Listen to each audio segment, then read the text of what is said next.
on se retrouve aujourd'hui pour une nouvelle vidéo qui sera une vidéo sur mes produits terminés du mois de novembre. Donc avant-dernière vidéo produits terminés avant la fin de l'année. J'ai pas mal de produits, tout ne rentre pas dans cette trousse de toilette. Après j'ai des produits qui sont assez gros, donc forcément ça prend de la place. Il y aura quelques produits que vous aurez déjà vus si vous suivez les vidéos Project Pan. Mais sur cela, je vais essayer de passer un petit peu plus vite. Je vais commencer tout d'abord par une eau micellaire. Donc c'est une eau micellaire de chez Sienne. C'est celle hydratante 3 en 1, visage, yeux et lèvres. Alors en effet, j'ai pas eu de problème à me démaquiller les yeux. Après, sachant qu'il y a quelques temps, j'ai eu un problème avec un mascara waterproof, je fais beaucoup plus attention. Je sais que notamment la première couche de mascara que je vais mettre, c'est pas un mascara waterproof, donc c'est forcément plus facile à démaquiller. En attendant, je l'ai bien aimée, elle est pas très chère, elle fait 400 ml, donc c'est plutôt gros, elle me dure un moment, même si j'en utilise tous les jours. Là, j'étais quand même contente de l'avoir. On va continuer avec un produit que j'ai détesté, c'est le shampoing aux œufs pour tout type de cheveux. Celui-ci, il vient de chez Lidl aussi, et je suis passée devant un peu par hasard et j'ai vu qu'il était à 79 centimes pour 1 litre, donc je me suis dit franchement, moi qui ai l'habitude d'acheter le DOP aux œufs, si celui-ci, même s'il n'est pas aussi efficace, s'il fait le taf pour 79 centimes, c'est franchement hyper rentable. Pas du tout, vraiment je ne le rachèterai jamais. Pour vous dire, alors oui, il fait 1 litre, cependant, il mousse très peu. Alors je sais que le fait de mousser ne veut pas dire que le produit est efficace ou pas, mais comme il ne moussait pas, en fait moi j'avais l'impression de devoir en utiliser plus parce que j'arrivais pas à l'étaler sur toute ma tête. Donc de toute façon il est moins cher mais j'en utilisais plus. Aussi vraiment il fallait que je mette la blinde de masque pour les cheveux après parce que mes cheveux étaient secs et surtout pour les démêler après. Mais quel enfer, c'était horrible. Vraiment, j'ai détesté ce produit-là. Ok, il est pas cher, mais en fait, je dois en utiliser plus que du shampoing normal et je dois utiliser plus de masque après et je galère après pour les démêler. Je vois aucun intérêt à le racheter. J'ai aussi terminé 2 masques pour le visage de chez PS, donc c'est la marque de chez Primark. Il y en avait un nourrissant, donc masque nourrissant au coenzyme Q10. Alors je vous avoue que je ne sais pas vraiment ce que c'est le coenzyme, je crois pas avoir déjà vu cet ingrédient là dans un produit de soin. J'avais un peu peur en voyant nourrissant parce que j'ai la peau grasse et j'avais peur que ce soit un peu trop, mais c'était pas forcément un souci. La différence c'est que ça faisait moins un effet sérum comme on a tendance à le voir avec les cheat masks, mais il m'a pas rendu la peau plus grasse. Par contre du coup si vous cherchez un masque nourrissant parce que vous avez la peau sèche, celui-ci va pas être assez efficace parce que moi il était pas trop nourrissant alors que j'ai la peau grasse. Le deuxième masque que j'ai terminé c'est du coup le hydratant à la vitamine A. Pour le coup, un peu comme l'autre, mais comme les masques tissus de manière générale, j'ai l'impression que je n'ai pas vu de grand effet dessus. C'est plutôt agréable. Après, j'utilise le reste de produits et ce qui n'a pas encore pénétré pour essayer de bien le faire pénétrer, me masser le visage pour stimuler la circulation, faire en sorte d'avoir un peu plus d'effet. Mais j'ai pas vraiment l'impression que ce soit le produit qui fasse des miracles. Vraiment, ils ont rien d'exceptionnel. Si vous cherchez simplement des masques pas trop chers pour le moment du masque où vous allez vous détendre un peu plus et qu'on fait une pause, ils sont bien. Si vous cherchez des effets, pas ceux-là. J'ai terminé un gel douche, enfin c'était pas un gel douche, c'est de la marque Cetaphil et en fait c'est une espèce de nettoyant sous forme à mousse. Moi je l'avais acheté quand je me suis refaite tatouer pour le temps où ça cicatrise. Normalement il faut essayer d'utiliser des savons à pH neutre, en tout cas moi c'est ce que j'ai toujours fait et ça a toujours bien cicatrisé. Donc du coup j'avais acheté celui-ci, bon c'était en Australie donc je vous avoue que je sais pas si on le trouve en France, j'avais jamais vu cette marque-ci. Les produits dermatologiques, on pouvait l'utiliser sur le visage, le corps et les cheveux, donc vraiment un petit peu partout. Ils disent qu'il y a de la glycérine, de la vitamine E et des provitamines B5. J'ai pas vu d'effet particulier. Pour l'utilisation que j'en avais, il était efficace. Après, par contre, inconvénient, je sais pas si vous entendrez, sans doute, mais en fait il en reste. Et il en reste, j'ai l'impression, pas mal. Mais en fait, quand je pompe, il n'y a plus rien qui sort, il n'y a plus aucune mousse. Et je vous avoue que j'ai pas envie peut-être à racler le fond. Donc j'estime que je l'ai terminé, même si il en reste encore un peu, c'est juste que je peux pas le faire sortir. Alors ça, c'est un produit que j'achète en pharmacie, c'est de la marque Etiaxil. C'est un détranspirant en fait. Alors moi, celui que je prends, c'est celui pour les peaux sensibles, parce que vous en avez 3 ou 4 différents, je crois. Qui pour le coup vont aussi dépendre déjà de si vous avez la peau sensible ou pas, mais surtout de si vous avez beaucoup d'odeur quand vous transpirez ou non. Moi, celui-ci, il me suffit. Donc en fait, pour vous dire, ils disent des transpirants. Moi, je vous avoue que j'ai pas l'impression de voir réellement un effet sur la quantité de transpiration. Par contre, il est super efficace sur les odeurs. Quand vous l'achetez, au départ, pendant 2 à 3 jours, vous le mettez tous les soirs sur une peau sèche et propre. Et ensuite, vous le mettez tous les 2 à 3 jours. Et en fait, vraiment, il n'y a plus du tout d'odeur dessus. Si vous essayez le pour peau sensible au départ et que vous voyez que ça ne marche pas, ils en ont un pour les transpirations excessives. Testez celui-ci. Enfin, moi, c'est transpiration forte. Il suffit, vous en avez des plus forts si celui-ci marche pas assez pour vous. J'ai terminé un masque pour les cheveux de la marque Garnier, c'est un ultra doux, c'est le masque remède reconstituant Trésor de miel. Bon, Garnier, ça reste une valeur sûre pour les masques, c'est pas les moins chers, c'est vrai, mais au moins ils sont efficaces.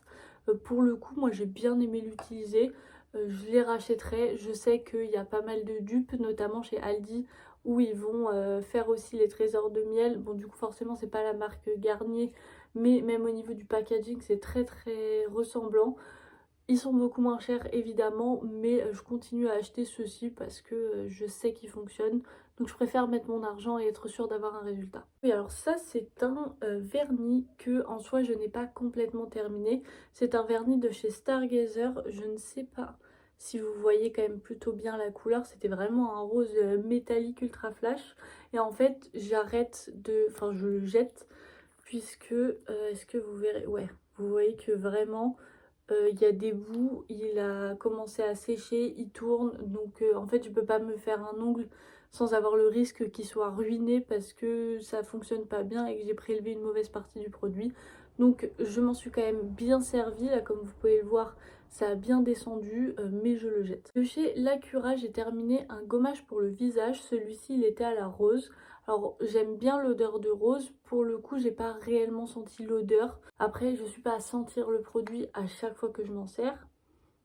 Si, ça sent quand même un petit peu la rose, mais c'est pas très fort honnêtement. Si vous aimez pas trop l'odeur de rose, normalement je pense que ça sera pas trop entêtant. Je l'ai bien aimé, par contre les grains étaient un peu abrasifs.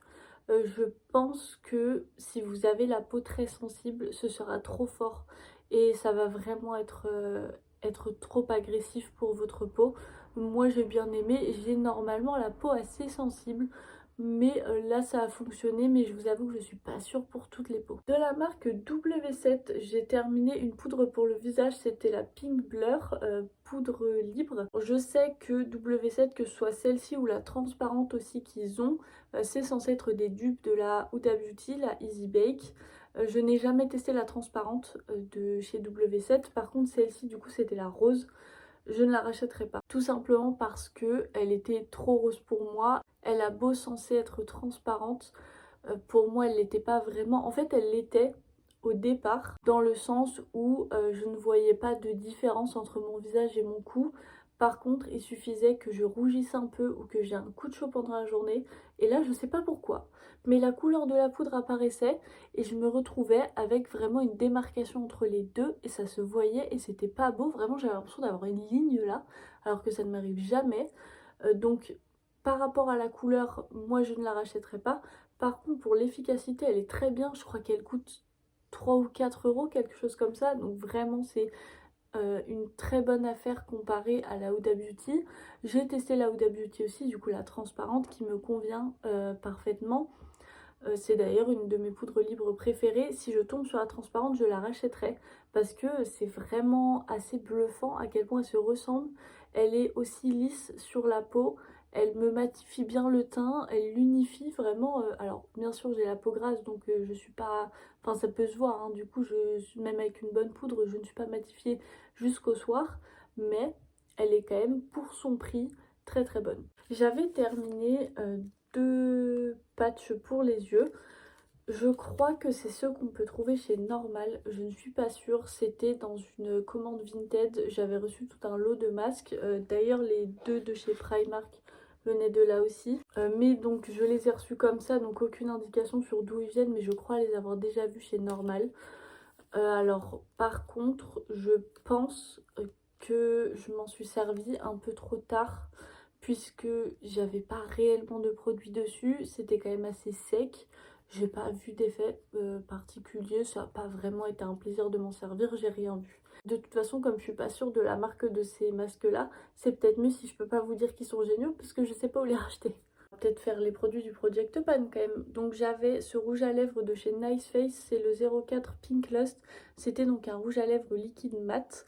Comme vous pouvez le voir, le mois dernier j'en étais ici. Alors honnêtement, je pense qu'il y en avait sur les parois, mais plus forcément beaucoup au centre. Donc c'est pour ça que j'ai pu terminer tout ça en un mois. Cependant, c'est pas une couleur que j'ai tendance à trop mettre. Je me suis un peu forcée à la sortir plus souvent que ce que j'aurais fait habituellement. Mais pour un rouge à lèvres mat, il n'était pas hyper asséchant non plus. Donc ça, c'était cool. Et la couleur reste malgré tout jolie. C'est un marron froid. Franchement, j'ai quand même bien aimé m'en servir. C'était juste que c'est pas une couleur que je mets très facilement normalement. Le deuxième produit du Project Pan, c'est le crayon pour les lèvres 302 bois de rose de chez L'Oréal. Donc je l'ai énormément aimé, vraiment je l'utilisais quasiment tous les jours. Alors quand je n'utilisais pas ça, mais quand je mettais vraiment un rouge à lèvres rosé assez nude, bon là je vous avoue que j'ai oublié d'en remettre, mais il est 21 h, je mettais tout le temps celui-ci pour faire mon contour des lèvres. Alors comme vous pouvez le voir, il en reste encore un petit peu et je peux le sortir. Cependant, ça ne se voit pas à la caméra, mais il y a un côté où en fait le bois reste. J'ai beau le tailler, il doit être mal fait à la fin. J'ai le bois qui soit du coup me racle les lèvres et donc je me fais mal, soit je mets du produit et puis après le bois va repasser par dessus et va racler le produit. Donc du coup bah, je me retrouve à galérer pour en réappliquer. Honnêtement, vu ce qui reste dans le crayon, je pense qu'on peut dire que je l'ai terminé, je m'en suis bien servie, donc je m'en débarrasse. J'ai terminé un échantillon de parfum de chez Nina Ricci, c'est le Vénus, donc c'est le dernier qui est sorti. Pour ceux qui ne verraient pas, c'est celui-ci qui est en forme de coquille Saint-Jacques. Et vraiment, je l'ai trouvé incroyable. Alors Nina Ricci, normalement, c'est pas la marque vers laquelle je me tourne le plus. Les parfums sentent bon, j'ai jamais eu de problème avec, mais c'est pas ce que je préfère. Du coup, bah, si je dois aller acheter un parfum, je me tourne pas vers Nina Ricci. Celui-ci, je l'ai trouvé génial. Vraiment, alors j'ai pas mal de parfums qui sont en attente d'être utilisés, mais si un jour je dois me racheter un full size d'un parfum, il y a moyen que je passe sur celui-ci. Je l'ai trouvé super. Un autre échantillon, cette fois-ci de soins, j'essaye comme pour que ce soit parfum ou échantillon de soins, j'essaye d'en utiliser au moins un par mois pour descendre un petit peu ma collection. J'en ai pas tant que ça, mais au moins je les entasse pas. Donc c'était de chez Yves Rocher la Sebo Pure Végétale, la gel crème zéro défaut pour les peaux mixtes à grasse. C'est une crème que je connais déjà, que j'ai déjà achetée à plusieurs reprises en grand format. Je l'aime beaucoup, elle est vraiment bien adaptée pour ma peau grasse. Je peux l'utiliser le matin comme le soir sans problème. Elle ne fait pas de peluche par exemple. Elle n'est pas trop nourrissante non plus. Après je crois qu'elle est juste censée hydrater. Je suis pas sûre. Mais enfin, comme elle est pour les peaux mixtes à grasse, de toute façon, elle n'est pas censée être vraiment nourrissante. Donc voilà, en tout cas, je l'ai beaucoup aimée. Je m'en étais pas servie depuis longtemps et franchement, je l'aime toujours autant. Dernier produit de ce mois-ci, toujours de chez Yves Rocher, ça va être donc du coup également dans la gamme Sebo Pure Végétale, l'essence rééquilibrante antioxydante pour les peaux mixtes à grasse toujours, vu que de toute façon, c'est la gamme des Sebo Pure Végétale. Je l'utilisais en tant que sérum. J'ai pas vu d'effet particulier dessus, je vous avoue. Ça n'a pas fait grand effet sur ma peau grasse, mais ça restait agréable à utiliser. C'est quelque chose d'assez hydratant, c'est aqueux, c'est agréable à appliquer, à étaler sur le visage, mais j'ai pas vu d'effet. Et voilà, j'en ai maintenant terminé avec ma vidéo sur les produits terminés du mois de novembre. Je vais enfin aller pouvoir jeter tout ce qu'il y a dans cette trousse de toilette parce que j'attendais d'avoir filmé la vidéo pour pouvoir mettre tout ça à la poubelle, mais comme ça va me libérer un peu de place et je vais pouvoir commencer à mettre les produits terminés du mois de décembre. Il n'y en a pas encore, mais ça arrivera bientôt. Donc je sais que je vais avoir besoin de place pour pas me mélanger les pinceaux sur quels produits ont déjà été montrés et pas les autres. N'hésitez pas à me mettre en commentaire, vous, vos produits terminés, peut-être votre top et votre flop de ce mois-ci et pourquoi. Abonnez-vous aussi et activez la petite cloche de notification pour ne rien louper des prochaines vidéos. Je vous mettrai également en barre d'infos mes réseaux sociaux, donc Instagram et TikTok, si vous voulez me suivre un peu plus quotidiennement, notamment sur Instagram où en ce moment, comme on est au mois de décembre, il y a tous les jours l'ouverture de mon calendrier de l'Avent, de mes calendriers de l'Avent, un chocolat et un bijou. En attendant, moi je vous fais d'énormes bisous et je vous souhaite une bonne journée.